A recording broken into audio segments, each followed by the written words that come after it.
We have all lived this cycle. You set a goal, rely on a massive burst of energy to start, and eventually the momentum vanishes. When the spring reverts to a standstill, we usually internalize the failure as a character flaw. We blame a lack of willpower, but this concept is a relatively recent invention. In the 1870s, it gained popularity as a way to moralize behavior, framing discipline as a matter of virtue rather than a biological process.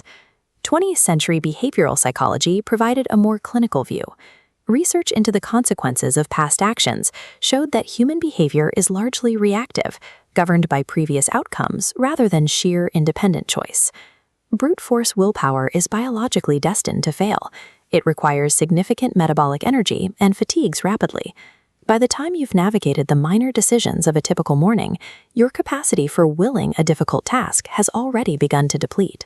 Treating self-discipline like a military conquest is an inefficient strategy. Sustainable progress depends on managing three specific psychological realities that willpower alone cannot overcome. You are 100% accountable for your actions, regardless of your starting point. This doesn't ignore external obstacles. Trauma, poverty, and illness require deep self-compassion, but they don't remove the necessity of action.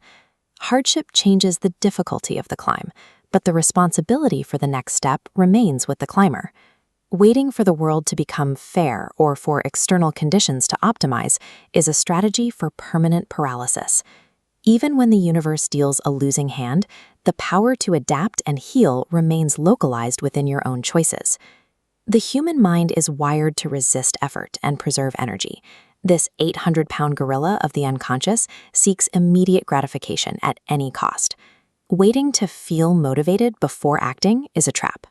The unconscious perpetually manufactures excuses to stay in its comfort zone.